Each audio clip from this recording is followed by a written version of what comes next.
So, with the 2016 campaign in full swing, Donald Trump's name is everywhere.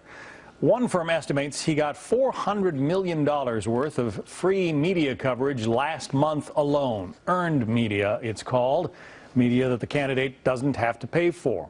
Does that give him an unfair advantage over less colorful candidates? Let's check it out with our media panel. Alan Colmes, the host of The Alan Colmes Show, nationally syndicated by Fox News Radio, and Tammy Bruce, a radio talk show host and Fox News contributor. Alan, to you first. Is it unfair, the amount of coverage that Trump is getting? Yes and no. I know that's not exactly a clear answer, but to some extent, it's really helped him. But I think there's a downside, because the more people see of this guy, I think the more repulsed they are. 73% of women don't like him, not dealing with Hispanics, the more he's exposed. But I also blame not just the media, but the Republican Party, a party that hasn't stood up to xenophobes, to homophobes. They haven't stood up to those who wanted comprehensive immigration reform, or they wouldn't allow comprehensive immigration reform when Rubio wanted, hurt him nationally. And they have allowed people into their party, people like Todd Akin, who talked about legitimate rape where women don't get pregnant, Richard Murdoch in Indiana, who said that pregnant women from rape is a gift from God. This is what the party has accepted, and that's what led to the rise of Trump. But the party has not exactly accepted Donald Trump. I mean, he kind of bowled his way in.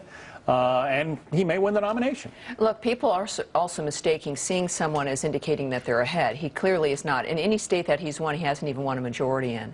So that tells you something also about the impact of media. But I want to challenge the premise a little bit in that the complaints that media is elevating Donald Trump indicates that legacy media certainly still thinks that it controls what people think and do. That if he's ahead, that it must be all their fault. That the American people don't think for themselves and aren't making their own decisions.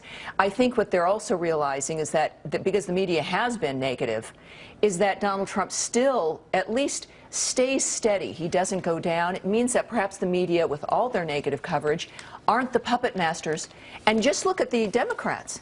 You've got Hillary getting media all the time, the presumed nominee, but still, comparatively, when it comes to media between Sanders and Hillary, Sanders is doing extremely well. So the American people, I contend, make up their own minds. In the case of Donald Trump and Mr. Cruz, the outsiders are now the two men left standing, and I think ultimately the media will not have a say in it. That We're will seeing decide. Cruz do better and better, though, and that thanks largely because of the exposition of Donald Trump, when more people, as they see him, are becoming repulsed. And that's why Cruz is doing better in later states.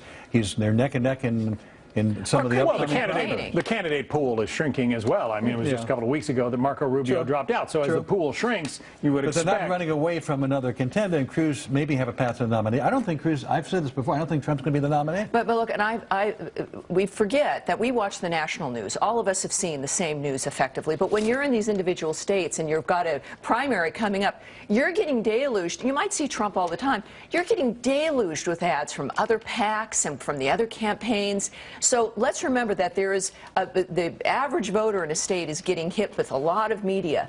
But I do think that for Mr. Trump, and I agree with Alan in this regard, with all this attachment, all this coverage, is that he still can't break into a majority, and I think that's quite telling. But all he has to do is pick up the phone and call one of the Sunday morning chat shows, and they'll put him on. And they put him on for a long time. They should treat him like every other candidate and say either you have to be in the studio or not, but not give special treatment to Donald Trump, who's willing to pick up the phone and they're willing to put him on. Every candidate should be either in studio or by the phone, but not have disparate rules depending upon when Donald Trump is available. But he earns that earned media, as they call it, in part because he's interesting. I mean, he says the things he say might sound outrageous to some people. Maybe they sound like music to the ears of some people, but they are interesting.